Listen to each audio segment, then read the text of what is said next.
귀한 찬양 감사합니다. 이 찬양 가사 좋죠. 가사 나온 보시면 좋지 않습니까? 김덕순 목사님이 작사하신 곡이라고 이렇게 알려주셨네요. 그래서 아까 저 악보 주셨을 때 짬내서 잠깐 봤는데요. 새벽 그리고 별 이런 게 좀 많이 들어가네요. 그래도 예. 제가 15년 전에 여기 없었으면 목사님 전혀 몰랐을 텐데 그때 있을 때 저도 기억이 좀 있습니다. 목사님 한 달에 한 번씩 담임 목사님이 원로 목사님 모셔서 저희가 말씀을 들었는데 그때 저보고 공부 열심히 하라고 대학원 다 졸업하고 수련목 하고 있는데요. 그랬더니 수련목이냐고 그게 뭐냐고 처음에 물으시더라고요. 그러다 설명을 드렸더니 그 김보영 목사님이라고 저희 여기서 사역하셨는데 그때 이제 수련목 제도라고 말씀은 안 하셨는데 그 제도랑 거의 흡사한 제도였습니다. 그래서 그럼 그 친구가 수련목 1기네 그러시면서 제 말씀하셨던 기억이 있습니다. 여러분 귀한 찬양 감사하고요. 시간 저희 말씀 함께 나누도록 하겠습니다. 사무엘하 1장 1절에서 16절 말씀입니다. 띄워주시면 저희 한 절씩 저랑 교독하도록 하겠습니다. 사울이 죽은 후에 다윗이 아말렉 사람을 쳐 죽이고 돌아와 다윗이 시글락에서 이틀을 머물더니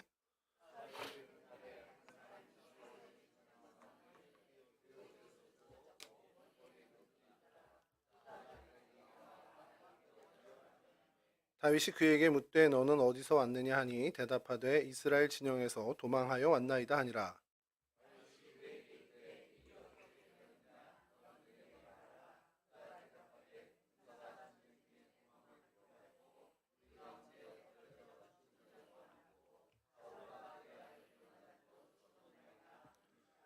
다윗이 자기에게 알리는 청년에게 묻되 사울과 그의 아들 요나단이 죽은 줄을 네가 어떻게 아느냐.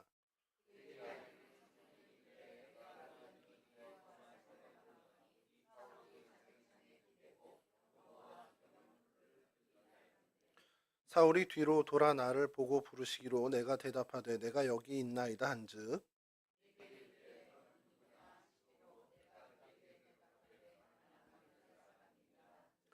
또 내게 이르시되 내 목숨이 아직 내게 완전히 있으므로 내가 고통 중에 있나니 청하건대 너는 내 곁에 서서 나를 죽이라 하시기로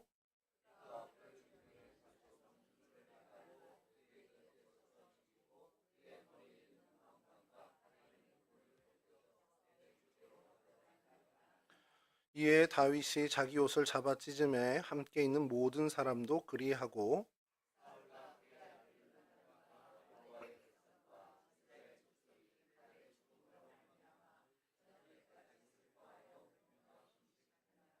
다윗이 그 소식을 전한 청년에게 묻되 너는 어디 사람이냐 대답하되 나는 아말렉 사람 곧 외국인의 아들이니이다 하니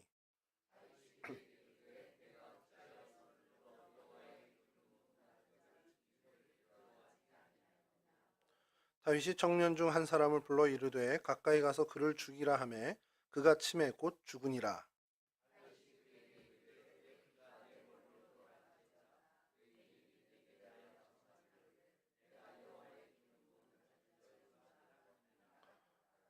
아멘. 예, 오늘 성경 속 장소를 저희가 함께 살펴볼 장소는 길보아입니다. 길보아 또는 길보아 산이라고 저희가 이야기하는데요. 길보아는 히브리 말로 길보아, 우리 말로는 그 부글거리다, 부글부글거리다, 또 솟아나다라는 뜻을 갖고 있습니다. 이스르엘 평지가 있습니다. 이스라엘 그 갈릴리 호수에서 살짝 아래쪽으로 해서 거기서부터 이제 그 지중해 쪽으로 평원이 쫙 펼쳐지는데요. 이스라엘 땅에서 제일 넓은 평원이 바로 이 이스라엘 평지, 이스라엘 평원입니다. 그 끝에 그러니까 그 평원 끝자락에 이제 세 산이 있는데 모래산도 있고 또 이렇게 오늘 얘기한 길보아산도 있습니다.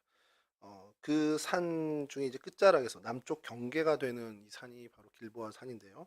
그러니까 평지 끝에 이렇게 높진 않아요. 해발 500m 정도 되는 산인데 평지 끝에 살짝 솟아난 그래서 그 이름이 길보아인지도 모르겠습니다. 이렇게 솟아올랐다라는 그런 의미인지도 모르겠는데 여튼 그 이스라엘 끝자락에 있는 이스라엘과 요단강 그 사이에 있는 산입니다. 이 팔레스틴 중부죠. 그러니까 저희가 계속 그 사해 옆쪽으로는 이제 남부를 저희가 계속해서 봤었는데, 이제 중부 이 갈릴리 위쪽, 그 갈릴리와 요단 그 사이의 요단강 그 중부에서 제일 교통의 요충이 되는 지역이 바로 이 이스라엘 평지입니다. 그리고 대대로 이 이스라엘 평지는 계속해서 그 전략적인 요충지대라 그런지 많은 이제 분쟁과 전쟁이 있었던 자리고요. 그래서 그곳에 이제 군사 시설, 그러니까 요새화한 도시들이 많이 있었습니다. 사울 역시도 블레셋 침공에 대비해서 그 이 길보아산 옆쪽에 있는 수넴이라는 도시에 진을 치고 블레셋을 이제 어떻게 보면 맞이하고 어떻게 블레셋을 경계하는 그런 이제 요새를 세우기도 하였죠. 그리고 이 오늘날에도 이곳이 이제 평지다 보니까 평원이다 보니까 도시도 이제 중소 도시들도 이렇게 많이 형성이 되고 그리고 이제 농사가 좀 활발하게 이루어지는 동네입니다. 그래서 이 지도를 좀 보려고 하는데요. 제일 처음 지도는 전체 이스라엘 북부 지역입니다. 예, 아래 이제 유다 지파부터 해서요.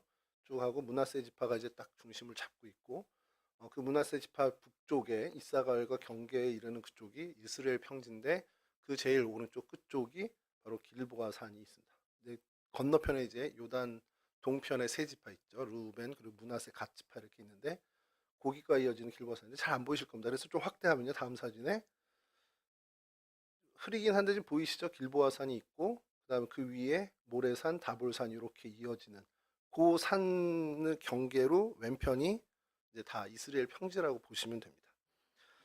예, 오늘날의 지도를 좀 보시면요. 이게 구글 지도입니다. 뭐 정신없지만 가운데 이렇게 별표에 동그라미 친 게 있습니다. 정가운데 그리고 살짝 아래 그리고 아래쪽에 있는데 제일 위에가 다볼산인데 지금 다볼 국립공원입니다. 그리고 그 밑에가 이제 모래산이라고 하는 곳. 그리고 저 밑으로 내려가서 제일 아래쪽에 있는 네, 마우스 많이 흔들어 주세요. 예, 저희가 오늘 저희는 길보아 산이고요. 그 세 개인데 하나 더 오른쪽에 있죠. 이게 벳산이라고 벳산 성이 있습니다. 벳산 성인데 이게 중요한 이유가 오늘 본문에 이 다윗이 이렇게 어떻게 보면 슬퍼하는 그 원인이 됐던 그 소식을 갖고 온 건데 사울의 사망 소식을 갖고 오잖아요. 전사 소식을 갖고 온데 사울이 죽은 다음에 블레셋 사람들이 그 지역을 정찰하다가 사울의 시신을 발견을 합니다. 사울의 시신을 발견하니까 얼마나 좋습니까? 적군의 왕이 죽었잖아요. 그래서 참수를 하고 그 갑옷은 아스타로스로 보내버리고 목 없는 그 시신을 벳산 성벽에 박아버립니다. 그러니까 참 효시하듯이 이렇게 걸어놓은 거죠.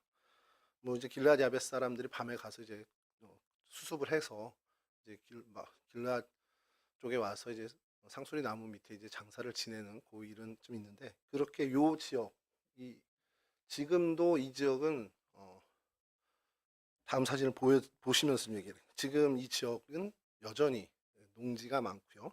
그래서 지금 이 사진은 길보아산 정상에서 북쪽, 약간 북쪽인데 북서쪽을 보고 있는 뷰입니다. 그래서 요 사진은 이런 경관이다라고 보시고 요 다음 걸 보시면 예, 그 산 정상 같은 위치입니다. 그래서 저희 갈릴리 호수가 보이고 그 옆에 벳산 구글 지도로 해가지고요. 그 차량으로 이동하는 거, 그러니까 처음에 이제 대중교통으로 갔더니 저 위로 올라가서 돌아가니까 2시간 몇 분이 걸리더라고요. 근데 차량으로는 벳산까지 15분 정도 거리입니다. 그러니까 가까운 거리죠. 벳산이 보이고, 그 다음에 이제 이 길보아 정상에서 북쪽을 바라본 사진인데요. 다음 사진 넘겨주시면요. 이제 이건 정북쪽입니다. 거의 북쪽인데, 요것도 이제 설명을 해서 이제 포인트를 찍으면 다음 사진에 예, 하로셈이라고 하로셈도 보이고 수넴 그 군사 요충지가 있었던 것도 보이고 저 너머에 모래산 그 너머에 다볼산 이렇게 좀 보이는 그 사이까지의 평지가 꽤 넓죠. 거기서부터 저 지중해까지 쭉 이어진 것이 이스라엘 평지입니다. 예, 이곳에서 제일 활발하게 이루어지는 게 이제 이 땅은 평지는 농사를 많이 하는데 이 길보아 산에서 제일 많이 하는 것은요. 다음 사진 보시면 뭐 같습니까? 패러글라이딩을 합니다. 이거를 제가 찾아내는데 좀 오래 이게 뭐지 하고서 계속 블로그 타고 들어갔더니 패러글라이딩 이제 자전거를 타고 오토바이를 타고 정상까지 올라와서요. 거기서 장비를 챙겨서 패러글라이딩으로 해서 아래를 내려갑니다. 그럼 다시 자전거를 가지러 장비실에서 걸어 올라오죠. 이게 반복되는 겁니다. 제 기준으로는 저런 스포츠를 왜 하나 싶은데, 다음 사진도 보여주시면요. 이제 이륙 장면 여기서 이렇게 달려가서 그 길보아산 정상에서 이제 뛰는 겁니다. 그러면 저 평지를 보면서 이렇게 어, 동영상도 좀 몇 개 있습니다. 근데 화질이 너무 안 좋아서 오늘 보기는 그랬는데요. 그거하고 또 헬리캠으로 해서 그 드론을 날려서 찍은 사진들 블로그도 좀 꽤 많더라고요. 여기가 그 이제 뭐 촬영하기가 좀 좋은 것 같아요. 근데 아무것도 없어요. 그냥 농지 이렇게 탁 하면 보여서 요 정도면 되지 않을까. 그래서 길보아산 아래에서 길보아산을 본 사진이 하나 있는데 다음 사진 보시면 예, 저 정도 높이의 그냥 산이라고 보시면 됩니다. 저게 이제 길보아산인데요. 자, 이 길보아산이 그 예벨 후쿠아가 정식 명칭이에요. 지금 그 동네 이름이 예벨 후쿠아라고 하는데 이 이름은 이제 아랍 사람들은 좀 많이 쓰는데 이스라엘 사람들은 이 이름을 전혀 거의 사용하지 않고요. 다른 이름을 씁니다. 마운틴 길보아로 영어 명칭으로는 쓰는데 실제로 이분들이 쓰는 그 저 길보아산을 쓰는 건 다음 사진 보여주시면 뭐라고 되어 있습니까? 마운틴 사울입니다. 그러니까 이게 하르 사울. 하르가 이제 모음이 바뀌면 이제 호르가 되는데 호르산 들어보셨죠? 예, 호르산을 원래는 그 호르가 하르입니다. 하르 그리고 이 하르의 뜻은 산입니다. 그래서 그 옆에 이상하게 생긴 라면 부시러 놓은 것 같은 글자 모양이 사울입니다. 그래서 하르 사울, 사울. 그래서 사울산으로 더 많이 불려지죠. 다음 사진은 이제 영문과 병행 안 된 이스라엘 사람만 볼 수 있는 표지판이고요. 저희도 못 보죠. 그 다음 산이 이 지역이 국립공원까지는 아닌데 내추럴 리저브라고 해서 자연 보호 지역으로 지정이 됐습니다. 그래서 뭐 이렇게 많이 훼손되지 않고 잘 유지되고 있다라는 그런 평은 받습니다. 예, 요 정도 이제 사진이고요. 그러니까 요런 동네인데 지금도 사람들이 많이 오고 가고 많이 찾는 동네. 그리고 그때 당시 다윗이나 사울 왕정 당시에도 많은 많은 이제 사람들이 오고 갔다는 건 결국엔 전략 요충지가 되고 그래서 그 땅을 차지하려는 욕심들이 많을 수밖에 없었던 그런 지역이었습니다. 사사 시대에도 그렇고 또 왕정 시절에도 그렇고 계속해서 이곳에서는 분쟁이 끊이지 않는 지역이라고 보시면 됩니다. 이스라엘에서 가장 큰 평야로 이 이스라엘의 이제 별명이 있는데 이스라엘의 떡광주리라는 이제 떡광주리, 떡바구니라는 이제 뜻을 가진 그런 별명을 좀 가졌던 모양이에요. 근데 그게 오늘날까지도 그 이야기가 전해지고 있고 그래서 그 떡광주리라는 표현을 좀 많이 쓴다라고 해요. 이 지역은요, 이스라엘은. 그래서 그 끝자락에 있는 길보아산, 그들에게 이제 사울산이죠. 사울산이 사울의 그 전사를 계속해서 기념하는 거죠. 제가 그런 생각을 해봤습니다. 이게 사울이 이제 전사한 게 사실 이게 저희 성경에서 보면은 어떻게 보면 긍정적인 분위기는 아니잖아요. 하나님의 어쨌든 뜻을 어긋나고 그래서 하나님의 심판으로 인해서 이 사울 왕이 거기서 전살하게 된 것으로 저희는 영적으로 해석을 하는데 이스라엘 역사에 있는 사람들, 그러니까 이스라엘 민족이죠. 이스라엘 민족은 이 사울 왕이 어쨌든 첫 왕입니다. 초대 왕입니다. 그리고 그 전사라는 것이 굉장히 의미가 있다라는 거예요. 왕이 전장에 나가서 전사를 한 겁니다. 여러분 유럽도 그렇고 이스라엘도 그렇지만 이 서구 사람들이 가지고 있던 왕의 개념과 저희 동양에서 갖고 있는 왕의 개념이 참 많이 다릅니다. 그 리더십의 모양이 다른 것이 여러분 조선 왕이 제일 많이 했던 말이 뭔지 혹시 아세요? 조선의 왕이 제일 많이 했던 이게 어찌 된 일이냐 이 얘기를 제일 많이 했답니다. 유럽이나 이스라엘의 왕들은 어떤 말을 제일 많이 했냐면 나를 따르라 이 얘기를 했더라고요. 전쟁이 나면 말을 타고 투구를 쓰고 갑옷을 갖춰 입고 전장에 나가는 게 왕의 모습이었습니다. 이스라엘뿐만 아니라 뭐 대개 거의가 다 그렇죠. 근데 저희 동양권에는 그런 왕이 드문 거예요. 그래서 다 누구를 내보내라. 그러면 어찌 된 일이냐. 뭐 이제 보고를 받으면 또 누구를 또 내보내고. 왕은 이제 뒤에 앉아서 계속 장수들만 내보내는 그런 모습이죠. 중국 역사를 평가하는 분들이 중국의 제일 어떻게 보면은 그 전성기라고 할 수 있는 그 왕조들을 얘기할 때는 왕들이 다 어떻게 보면 장수 역할을 했던 그런 시절입니다. 그러니까 저희가 어렸을 때 봤던 삼국지 시절이죠. 그런 시절에 국가들은 강건했다라는 것이고, 이제 뒤로 물러서면서 어떻게 보면 리더라기보단 보스 역할을 하게 되는 그런 시대로 오면서 쇠약해졌다라고 하면서 대표적인 걸 이제 청나라로 얘기를 하죠. 우리나라도 뭐 크게 다르진 않은 것 같은데요. 여하튼 그런 관점에서 사울 왕을 평가하다 보니까 전장에 나가서 전사를 한 왕, 그 첫 왕.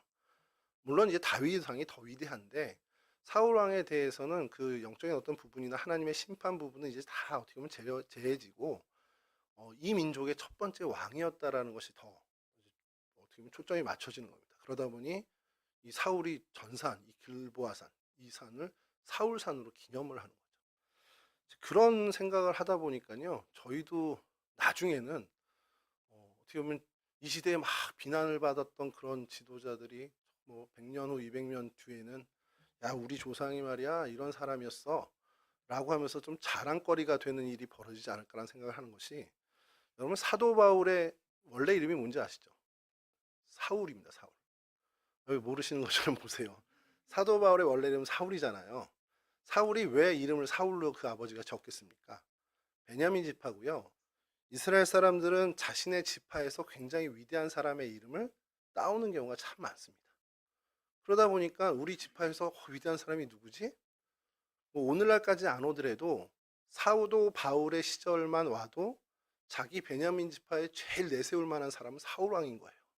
그가 영적으로 하나님 앞에 어떻게 범죄해서 어떻게 심판을 받으니는 이제는 잊어버리고 그저 첫 번째 왕, 우리를 위해서 전사한 첫 번째 왕, 이렇게 돼버린 겁니다. 그러니까 그 후손들은 사울 왕을 그냥 그렇게 평가하게 되는 거죠. 그래서 그런지 뭐 그냥 다른 거 다 필요 없고 동상부터 세우는 게 중요하다라고 해서 동상을 세우는 것들이 있는지 모르겠습니다만, 우리는 좀 시선이 달라야 된다라는 겁니다. 그리고 그것을 오늘 좀 말씀을 나누려고 하는데요. 이 길보아산은 성경에서는 한 7번 정도 언급입니다. 직접 언급되는 건 7번 정도예요. 사무엘상 28장 4절에 먼저 보시면, 블레셋 사람이 모여 수넴에 이르러 진침해 사울이 온 이스라엘 모아 길보아에 진쳤더니, 이제 오늘 배경이 되는, 오늘 본문의 앞선 배경이 되는 사울의 마지막 전투, 그 첫 시작을 설명한 것이 사무엘상 28장 4절 이겁니다. 그래서 길보아 산에서 진을 쳤다라는 것이 이제 등장하고요. 그 다음에 사무엘상 31장 4절에서 5절 말씀이 있는데, 이제 전사하는 자리입니다. 그가 무기를 든 자에게 이르되 내 칼을 빼어 그것으로 나를 찌르라. 할례 받지 않은 자들이 와서 나를 찌르고 모욕할까 두려워하노라 하나 무기를 든 자가 심히 두려워하여 감히 행하지 아니하는지라. 이에 사울이 자기의 칼을 뽑아서 그 위에 엎드려지매 무기를 든 자가 사울이 죽음을 보고 자기도 자기 칼 위에 엎드려져 그와 함께 죽으니라. 이제 사울의 이제 어떻게 보면 전사 장면입니다. 다윗에게 와서 이 아말렉 청년이 이야기한 것과는 전혀 다른 얘기죠.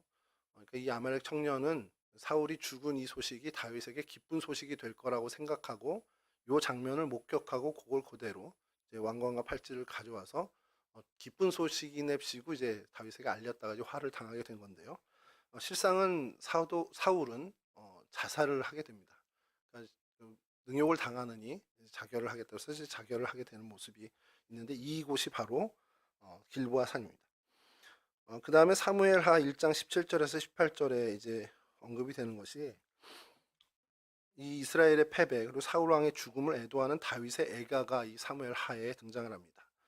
17절부터요. 다윗이 이 슬픈 노래로 사울과 그의 아들 요나단을 조상하고 명령하여 그것을 유다 족속에게 가르치라 하였으니 곧 활노래라. 야살의 책에 기록되었으되, 활노래라고 하는데 그러면서 이제 산을 얘기하는데 우리 한글 성경에는 이렇게 되어 있습니다. 이스라엘아 내 영광이 산 위에서 죽임을 당하였도다. 오호라 두 용서가 엎드려졌도다. 이제 다른 사본에는 산 위에서의 이 산을 길보아로 정확히 명명하는 경우가 있습니다. 그래서 길보아 산이 이렇게 또 언급이 되고요.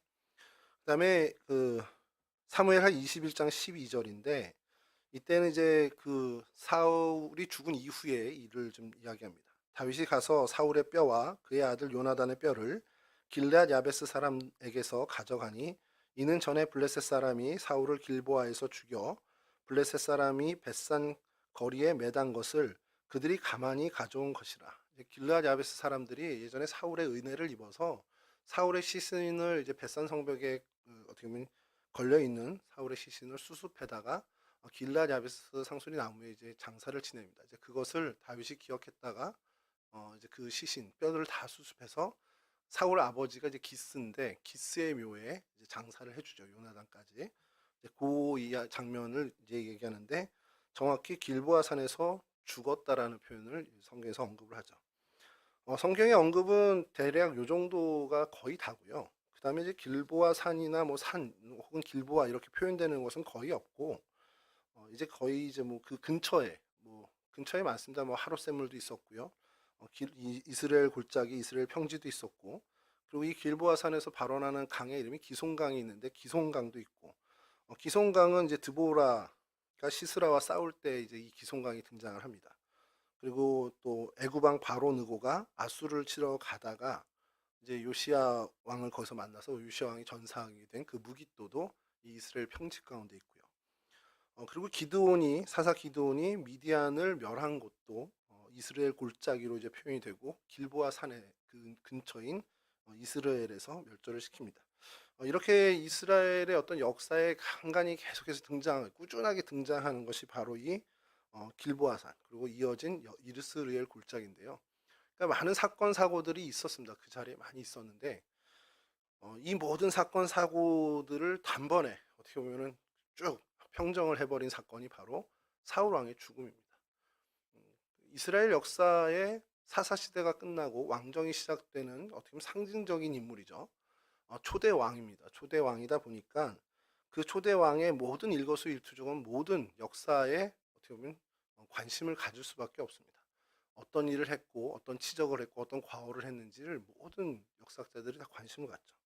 그러니 그가 전장에 나가서 전사를 했다라는 것은 굉장한 이벤트입니다. 역사의 기술을 봤을 땐, 역사학적 관점 봤을 때는 굉장한 이벤트다 보니까 이 길보아 산과 인근 지역에서 벌어진 많은 일들, 뭐 요시아 왕도 죽고, 뭐 기드온이 뭔가를 업적을 내세우고 이런 것들도 다 눈에 안 띄고 오직 사울 왕의 어떻게 보면 죽음이 부각된. 그러니까 길보아 산 그러면 사울 왕이 먼저 떠오르게 되는 거죠. 그래서 오늘날에도 그 산을 사울산이라고 하는 것처럼 그러다 보니까 이 길보아 산을 이야기하면 항상 어쩔 수 없이 사울 왕의 죽음에 대해서 이야기할 수밖에 없다는 거죠.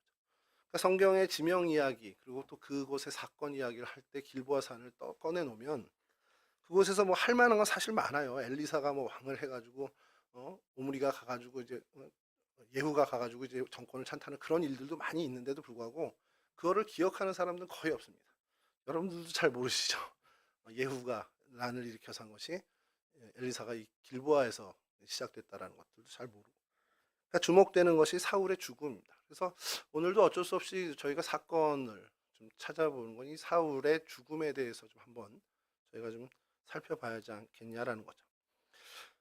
사울은 굉장히 양면적인 평가를 받는 사람이고 또 어떻게 보면 불행한 인생을 산 사람이라고 할 수 있습니다. 정말 인간적인 기준으로 보면은 어마어마한 성공을 이룬 사람이죠. 입지전적인 인물이 될 수 있습니다. 오늘날 표현으로 하면 뭐 레전드급의 사람이 되는데 그의 결말은 결국 하나님으로 버림받았다라는 겁니다. 그러니까 모든 그 긍정적인 이야기들 그의 어떤 출중한 업적들은 다 어떻게 보면 불식시켜버리는 단 하나의 사건이 하나님으로부터 버림받았다라는 거죠. 우리 사울 왕의 이 행보들을 저희가 잘 알고 많이들 뭐 어려서부터 우리가 계속 들어왔죠. 그리고 그 마지막 행보가 오늘 본문의 배경이 되는 그 사건인데 이제 생애 시간이 얼마 남지 않은 마지막 그의 일은 결국엔 앙숙처럼 어떻게 보면 천적처럼 계속 싸움을 해온 블레셋 민족과의 전쟁으로 마감을 하게 됩니다. 이스라엘과 블레셋 민족은 항상 부딪혔어요. 그 좁은 땅을 차지하려다 보니까 서로 계속 부딪힐 수밖에 없었고요. 그리고 그 후손이라고 하긴 좀 어렵지만 결국 그 땅에 살고 있는 사람들, 그러니까 이 블레셋이 어떻게 보면 살고 있는 해안가와 이 평원, 골짜기죠. 쉐펠라라고 그때 계속 말씀드렸던 그 지역에 사는 사람들의 충돌은 민족이 뭐 그 후예들이 아니어도 계속 일어나는 거죠. 오늘날에도 가자 지구에서의 싸움이 결국 블레셋의 후손은 분명히 아닙니다. 말씀을 드리면 블레셋 민족의 후손. 뭐 근데 그건 대의적인 면에서 블레셋 후손이라고 할 수 있겠죠.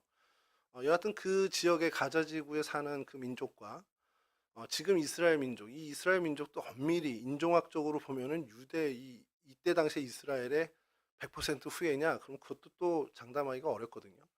여하튼 이 이스라엘 민족과 계속해서 충돌입니다. 여담입니다만 순수 유대인 있잖아요. 순수 유대인은 직업을 갖지 않아도 정부에서 생활비를 줍니다. 오늘날 이스라엘에서. 그러니까 그런 것들이 있다 그래서 이스라엘 선교를 다녀온 친구에게 참 재밌는 얘기를 많이 듣게 되는데, 그 랍비 복장을 한 사람들은 원래 랍비는 직업을 갖고 랍비를 하게 돼 있어요. 랍비 전통이. 근데 그러지 않는 사람이 많다는 거죠. 그래서 왜 그래 그랬더니 정부에서 다 생활비를 대줘. 순수 유대인들은 그렇게 얘기를 하더라고요. 여하튼 뭐 그건 여담이고요. 그 사람들 몇몇을 제외하고 지금 이스라엘에 거주하는 사람들은 인종학적으로 유대 민족이다, 이스라엘 민족이다라고 하기는 어려울 수 있습니다만, 어쨌든 모계가 됐든 뭐 어떤 됐든 이스라엘의 후예로 그 팔레스틴 지역으로 이제 1948년에 독립해 들어간 사람들이죠.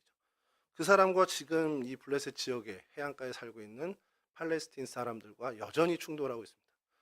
그때도 지금도 계속해서 이 부딪힘, 계속 이 갈등은 끊임없이 이어지고 있죠. 서로를 원수 같은 존재로 여기고 계속해서 끊임없이 전쟁을 치르게 되죠. 블레셋 민족들에게 이스라엘 백성이 고통을 당하는 일이 참 많았습니다. 당연히 이 사울 왕 때도 마찬가지였죠. 그래서 사울과 블레셋 민족의 전쟁은 계속해서 이어졌는데요. 이제 마지막으로 이 블레셋 민족이 수넴까지 쳐들어와서 수넴을 찬탈합니다. 수넴은 사실 사울 왕이 요새화했던 그 지역이기도 한데 연락없이 무너진 거죠. 그곳에 진을 치니까 사울의 군대는 길보아까지 가서 대치를 하게 됩니다. 그래서 오늘 아까도 읽어드렸지만 사무엘상 28장 4절에서 5절에 블레셋 사람들이 모여 수넴에 이르러 진침해 사울이 온 이스라엘을 모아 길보아에 진쳤더니 사울이 블레셋 사람의 군대를 보고 두려워서 그의 마음에 크게 떨린지라. 어마어마한 군대가 와 있고 사울은 전쟁하러 나갔지만 이미 마음으로는 졌습니다. 그 위용을 보고, 블레셋 군대의 위용을 보고 사실은 무너진 거죠. 이 길보아의 아까 처음에 단어 말씀드렸지만 부글거리다라는 뜻을 갖고 있습니다. 근데 이 단어를 좀 더 상세히 분해해서 보면 이 길보아의 어원이 된 갈이라는 단어가 있는데 이것은 돌무더기라는 뜻을 갖고 있고요. 그 다음에 바아라는, 그러니까 보아의 어원이 되는 바아라는 단어는 부글부글 끓어오르다, 용솟음치다라는 단어를 그 뜻을 갖고 있는 단어입니다. 그래서 이 두 단어가 합성돼서 길보아가 됐는데, 그러니까 이거는 어떻게 보면 부풀어 오른 돌무더기, 용솟음친 돌무더기라는 의미를 갖고 있는 거죠. 그 산의 모양이 그런 모양이었는지는 모르겠습니다만, 뭐 사진을 보셨지만 딱히 그런 모양은 아닌 것 같은데, 이걸 성경학자들이 참 재밌게 푼 성경의 해석이 있습니다. 이 부글부글 끓어오는 것이, 올라온 것이 하나님의 마음이 아니겠냐라는 거예요. 사울을 향한 하나님의 마음이 정말 끓어오른 거라는 겁니다. 뭐 사랑이 끓어오른 게 아니라 참다 이제 터진 거라는 거죠.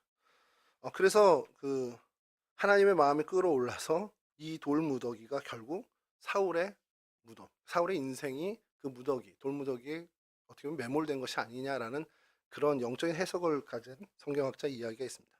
그래서 재밌게 좀 봤는데, 그러면서 생각이 든 것이, 왜 그럼 하나님이 이 사울을 보면서 이렇게 부글부글 끓어올랐을까, 이런 생각을 좀 하게 돼요. 그러면 물이 끓을 때에 뭐 처음에 변화가 일어나지 않죠. 99도까지도 크게 변화가 일어나지 않다가 100도가 되면 그제서야 막 요동치면서 끓어오릅니다. 하나님의 마음도 참고 계속해서 인내하시다가 결국 임계점이 되어서 끓어오르게 되었다면, 그 원인은 분명한 것은 사울의, 이 사울 왕의 패역한 행위였을 거라는 거죠. 그 행위를 계속해서 하나님 참고 하시다가 결국 그 임계점에 터져서 이 길보아산, 그 끓어오르는, 그래서 사울의 인생이 거기서 매몰돼 버리는 그런 일이 아니었겠냐라는 거죠. 그럼 사울의 어떤 행위, 어떤 패역한 행동과 마음이 하나님의 마음을 그토록 들끓게 했을까, 하나님의 마음을 아프게 했을까라는 것을 저희가 좀 찾아봐야 될 텐데, 제일 먼저 저희가 사울의 그 일대기를 기억하는 것에서 제일 먼저 그가 사무엘, 그러니까 하나님으로부터 사무엘을 통해 하나님으로부터 책망받은 것은 결국 이 제사 문제였습니다. 사무엘상 13장 8절에서 10절인데요. 사울은 사무엘이 정한 기한대로 이레 동안을 기다렸으나 사무엘이 길갈로 오지 아니하매 백성이 사울에게서 흩어지는지라. 사울이 이르되 번제와 화목제물을 이리로 가져오라 하여 번제를 드렸더니 번제 드리기를 마치자 사무엘이 온지라. 사울이 나가 맞으며 문안하매. 이 이야기는 저희가 잘 알죠. 7일 동안 사무엘을 기다렸습니다. 이유는 사무엘이 와서 제사를 드려주기를 이제 바라서죠. 블레셋과의 전투를 앞두고 이제 제사를 지내고 나가야겠다라는, 어떻게 보면 굉장히 이 표면적인 모습은 굉장히 신앙적인 모습이잖아요. 전쟁을 앞두고 하나님께 제사하고 하나님을 먼저 예배하고 전쟁에 임한다라는, 어떻게 보면 굉장히 모범적인 모습인데, 그래서 7일 동안을 기다렸는데 사무엘이 도착을 못했습니다. 이때 이제 사울의 마음이 급해지죠. 예배를 드리고 빨리 나가야 되는데 못하니까 이제 급해집니다. 그래서 화목제물 그리고 번제 제물을 가져오라 해서 거기서 직접 예배를 드리게 됩니다. 이게 사울이 이스라엘을 다스린 지 2년째 되던 해입니다. 그러면은 정권 초기라고도 할 수 있는데, 블레셋과의 전쟁을 치르게 되는데, 블레셋과의 전쟁은 늘 그랬지만 살 떨리는 전쟁이에요. 이게 이길지 질지도 모르고, 여기서 내가 오늘 죽게 될지 내일 죽게 될지도 모르는 그런, 어떻게 보면은 위기의 상황일 수 있습니다. 어떤 한 사람의 진짜 모습은 정말 급할 때 보면 나오잖아요. 마찬가지로 사울의 이 위기 상황 속에서 그의 진짜 모습이 드러난 것으로 이제 평가를 받죠. 블레셋과의 전투에서 전쟁에 나가기 전에 하나님께 승리를 원하는 제사를 드리고 나가야 하는데, 제사를 집전해야 할 사무엘이 오지 않고, 그래서 급한 마음에 이 번제와 화목제물을 가져오게 해서 하나님께 예배, 제사를 드리게 됩니다. 제사의 규례가 완전히 무너진 거죠. 제사의 규례도 지키지 않았고, 제사장의 집례도 무시하고, 자기의 생각대로 자기의 소견대로 자기가 옳다 여겨지는 대로, 뭐 옳다 그러다까지 판단 안 했을 수도 있습니다만 어쨌든 자기 마음대로 제사를 드렸습니다. 첫 번째로 이게 하나님의 규례와 명령을 지킨 것이 무엇보다도 잘못된 행위였죠. 그런데 성경을 가만히 되새기고 읽어보면 이 규례와 어떤 하나님의 이 제사의 절차를 어긴 것, 이것 때문에 하나님이 이 정도로 화를 냈을까라고 한다면 조금은 좀 고개를 갸웃하게 됩니다. 번제를 드렸던이라는 단어는 알라라는 원어에서 이제 시작이 됩니다. 이 알라라는 단어는요, 오르다, 올라가다, 타오르다, 실어 올리다, 던져 올리다. 뭐 타오르든 던져 올리든 실어 올리든 올리다에 초점이 맞춰 있는 단어입니다. 그러니까 이게 올라가야 되는 거예요. 하나님께 올라가야 되는 겁니다. 위에 계신 하나님께 올려져야 되는 것, 올려드려지는 것이 바로 이 번제, 예배라는 겁니다. 그러니까 그 목적이, 방향과 목적이 처음부터 끝까지 하나님을 향해야 된다는 거예요. 그러니까 이 제사라고 구약 성경에서 표현이 되어 있지만 오늘날의 예배, 이 예배는 처음부터 끝까지 그 목적과 방향이 하나님을 향해야 합니다. 그러니까 그때 당시 이 단어는 하나님은 위에 계신다라고 하기 때문에 이 알라라는 단어가 오르다, 올라가다, 타오르다, 실어 올리다, 던져 올리다라는 단어를 사용한 거죠. 올라야 되는.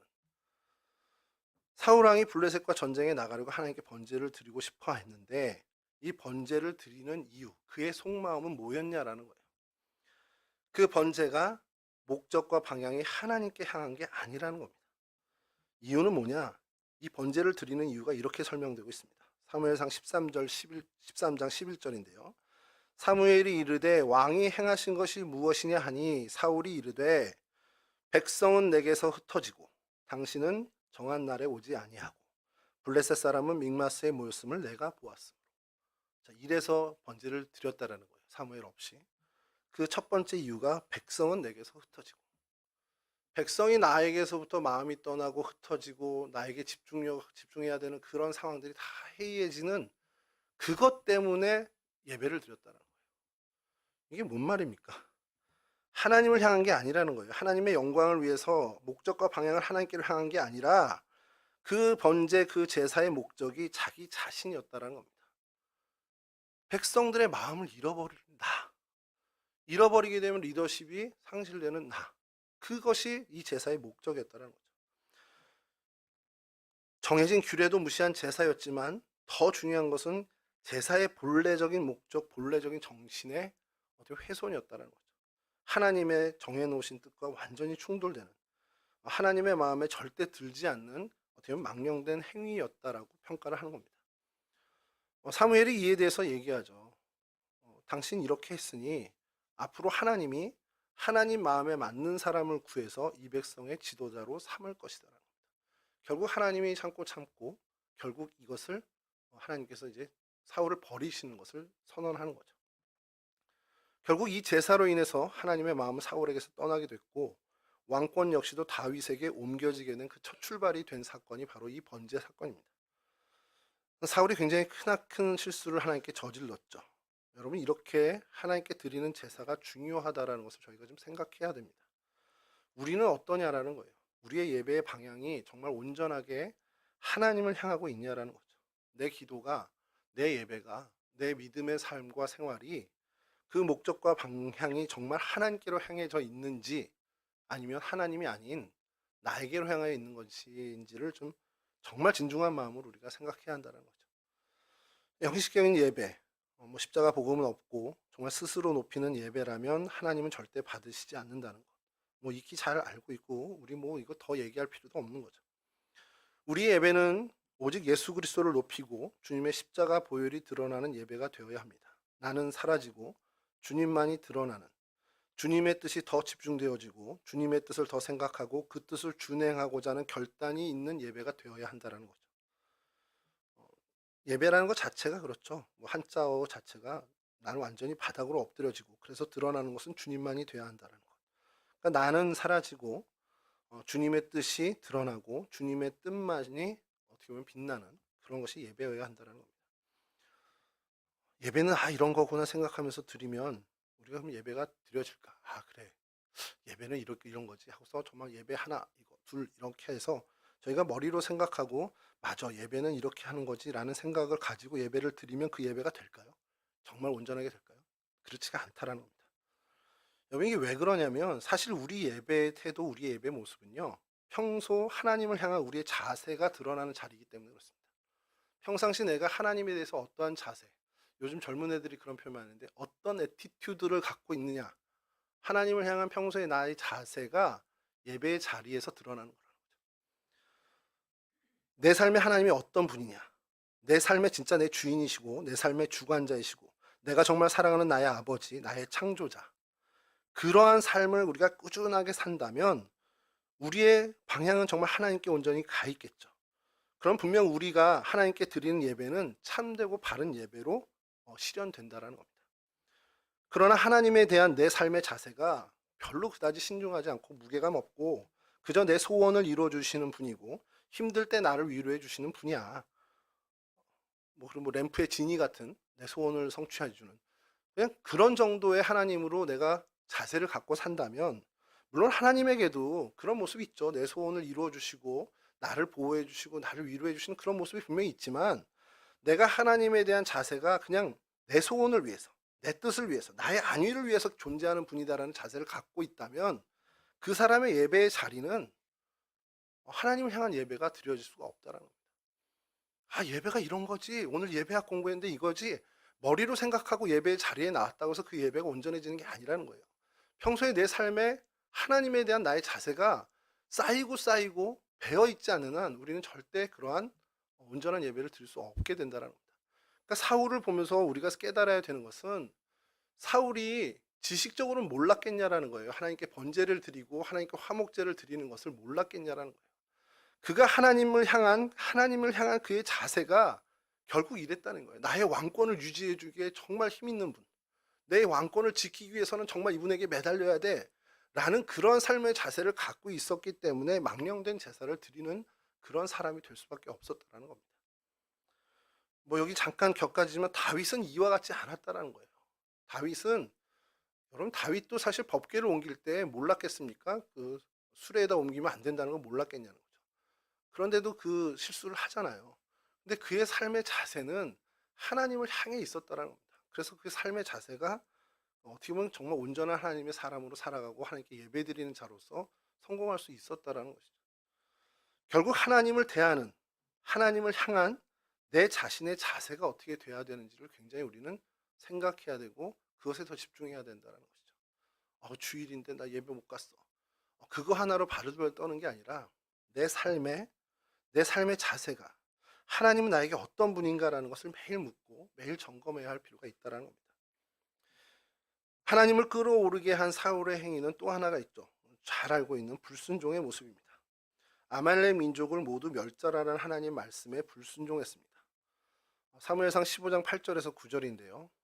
아말렉 사람의 왕 아각을 사로잡고 칼날로 그의 모든 백성을 진멸하였으되 사울과 백성이 아각과 그의 양과 소의 가장 좋은 것 또는 기름진 것과 어린 양과 모든 좋은 것을 남기고 진멸하기를 즐겨 아니하고 가치 없고 하찮은 것은 진멸하니라. 출애굽 당시에 아말렉 민족이 이스라엘 백성들 뒤에서 이스라엘 백성들을 괴롭히고 지금 살해하고 하는 것들을 하나님 기억하셨습니다. 그래서 사울 왕을 통해서 이 아말렉 족속을 다 섬멸할 것을 명령하시죠. 그런데 사울은 아각 왕을 살려주셨습니다. 이유는 뭐냐? 내 눈에 보기 좋은 자기 생각대로 했기 때문입니다. 하나님의 생각대로가 아니라 내가 내 눈에 보기 좋은 것들, 내 생각대로 나쁘다는 것은 진멸하고 내 눈에 좋아 보이는 것은 남겨두고, 그러니까 욕심이 눈을 가려서 하나님의 말씀보다 그 우위에 있었던 거죠. 사울의 이 행동은 결국 하나님으로부터 버림받게 되는, 하나님이 정말 임계점에서 폭발하게 되는 그러한 일을 끄집어내게 돼버렸죠. 이것도 잠깐 곁가지 일인데, 아각 왕을 죽이지 않은 이런 이스라엘 사울의 모습 때문에 훗날 이 아각의 후손인 하만이라는 자가 에스더와 그 민족을 괴롭혔다, 이런 성경학자의 해석이 있습니다. 사실 좀 앞뒤의 논리는 안 맞지만 영적인 뭐 어떤 해석으로 보면 그럴 수도 있겠다라는 거죠. 아각의 후손이 결국에는 이 에스더, 이 바사 제국 페르시아까지 가서 이스라엘 백성들을 괴롭히는 정말 끈질긴 존재구나. 그때 이제 사울 왕이 하지 못한 것을 베냐민 후손인 이 모르드게가 결국 해냈다. 이제 그런 해석을 하는 성경학자도 있는데, 여하튼 하나님께서 명령하신 것 우리가 못한다면 언젠간 하나님은 하실 거예요. 분명 하시지만 내 때 나에게 명령하신 거라면 내가 온전히 지켜야 하고 준행해야 한다는 것을 우리는 생각해야 한다는 겁니다. 왜냐하면 그러지 않을 때 결국 그것이 하나님으로부터 버림받는 결정적인 이유가 될 수 있다는 거죠. 하나님의 마음을 내가 혹은 부글부글 끓게 하고 있는 건 아닌지, 내가 하나님의 말씀에 대해서 전혀 순종하지 않고 사는 부분은 없는지를 우린 생각해야 됩니다. 내 자신의 어떤 세상적인 욕심 때문에 눈이 어두워져서 십자가 예수 그리스도의 복음을 보지 못하고 하나님의 명령을 준행하지 못하고 있다면 그것은 굉장히 심각한 문제가 될 수 있습니다. 우리가 그래서 다시 한번 주님을 바르게 바라보고 세상의 욕심을 버리기 위해서 애쓰고 수고해야 한다는 것이죠. 하나님께서 나에게 맡겨진 사명을 내 눈, 내 시선, 어떤 인간적인 사리 판단으로가 아니라 말씀하신 대로, 말씀의 정신대로 우리가 감당해야 한다는 거예요. 뭐냐면 이거 보니까 내 눈에 안 차요. 이거 아닌 것 같은데, 저게 맞는 것 같은데, 내가 볼 때 괜찮은 일인 것만 감당하고 내가 보기에 크게 어떻게 보면 주목받는 일만 감당하는 게 아니라 그 일이 아무 주목을 끌지 못하는 일이고 내 눈에 작게 보이는 일이고 내 눈에 한창게 보이는 일이라도 하나님이 맡겨주신 것이라면, 하나님의 명령이라면 해내야 한다는 겁니다. 여러분, 주님은 우리에게도 말씀하시죠. 작은 일에 충성해야 그럴 때 큰 일을 주님께서 맡겨주신다는 거예요. 근데 작은 일, 큰 일이 하나님 편에서 작은 일, 큰 일이 아닙니다. 내 눈으로 볼 때 작은 일, 하찮은 일, 쉬워 보이는 일, 이러한 일에 내가 신실함을 갖고 충성할 때 내 눈에 보이는 크고 위대하고 어떻게 보면 중요한 일도 하나님이 맡겨주신다는 거예요. 그러니까 내 기준으로 크다 작다, 내 기준으로 중요하다 아니다, 이거는 사람들이 주목할 만한 일이 아니다, 이거는 정말 우리가 버려야 한다는 겁니다. 특별히 하나님이 명령하신 일을 준행할 때는 이것만큼은 우리가 버려야 된다는 거죠. 사울은 이거에서 실패한 사람입니다. 다윗을 자꾸 비교할 수밖에 없는데, 다윗은 형들 다 사무엘에게 면접 보러 갔을 때 그 기준에 작은 일이죠. 그냥 양치고 있었어요. 그냥 양 몇 마리 시키고 뭐 하는 그거 하고 있습니다. 형들 눈에도 자기 눈에도 그건 하찮고 작은 일이었을 수 있습니다. 근데 다윗은 그 일에 신실했던 사람입니다. 결국 하나님은 그 작은 일에, 하나님 편에서의 작은 일은 아니지만 그 작은 일에 최선을 다하고 충성을 다한 다윗을 끌어다가 하나님의 백성을 맡기신다라는 사실이죠. 여러분, 이것을 좀 기억했으면 좋겠습니다. 내 맘대로 목적이 다른 제사를 드렸던 사도 바울을 보고 자기 기준대로 불순종했던 사도 바울을 보면서 우리가 오늘 이 시대에 뭘 깨달아야겠냐라는 거예요. 내 기준을 버리고 하나님의 기준으로 살아야 한다는 겁니다. 내 시선을 버리고 하나님의 시선을 확보하려고 애쓰고 수고해야 하는 그런 의무가 우리 가운데 있다는 사실이죠. 이 뒤에 무당과 연합하고 또 자기 기념비를 세운 그런 일들도 있지만 사실 그러한 일보다 더더욱 중요한 것은 내 기준으로 살아왔던, 예배도 내 기준, 사명 감당하는 것도 내 기준으로 했던 이 사울의 모습을 우리는 버려야 한다는 것이죠. 바라기는 여러분, 오늘 이 시대를 살아가는 저희들, 어떻게 보면 사울의 시대보다 더 큰 유혹들이 우리 가운데 많이 있습니다. 세상은 얼마나 우리에게 요구합니까? 이렇게 사는 거 지혜롭지 않아. 저렇게 사는 게 정말 지혜야. 저렇게 사는 게 진짜 성공하는 거야. 라고 우리를 얼마나 많이 이야기합니까? 그것에 대해서 우리가 과감하게 노라고 얘기하고, 하나님의 시선과 하나님의 기준대로, 내 시선과 세상의 시선, 내 기준과 세상의 기준이 아니라 하나님의 기준과 하나님의 시선으로 살아가는데 최선을 다하는 저희들이 되어야 한다는 거죠. 그렇게 되면 내게 맡겨주신 일은 작은 일 하나도 없습니다. 내게 맡겨주신 일, 중요하지 않은 일 하나도 없습니다. 그것이 세상에서 가장 중요한 하나님이 맡기신 일이라는 거죠. 하나님이 맡기신 일이면, 이 세상 어느 것보다 크신 하나님이 맡기신 일이라면 이 세상에 작은 일이 어디 있겠습니까? 하나님이 맡기셨다면 그 자체로 우리에겐 정말 감당하기 어려운 큰 일일 수 있습니다. 그것에 최선을 다하는, 그래서 하나님으로부터 칭찬받고 하나님의 마음을 끌어오르게 하는 게 아니라 하나님의 마음에 기쁨을 드리고 하나님께 정말 웃음을 드리는 그러한 인생으로 저희가 살아야 될 줄로 믿습니다. 오늘 나는 여호와 하나님 앞에 어떤 사람인가? 하나님 말씀을 순종하고 따라가며 정말 하나님을 의지하고 하나님을 향해 방향을 잃지 않는 사람인가를 매일매일 나를 점검하는 저와 여러분이 되어서 정말 하나님께 방향과 그 모든 것을 목적을 잃지 않는 그런 저희들이 되길 바라고요. 그런 하나님이 우리에게 말씀하시고 맡겨주신 것에 대해선 최선을 다해 하나님께 기쁨을 드리는 거룩한 인생들이 되실 수 있기를 주님의 이름으로 간절히 축원합니다. 440장 찬송하시고 주님 가르쳐 주신 기도로 마치도록 하겠습니다.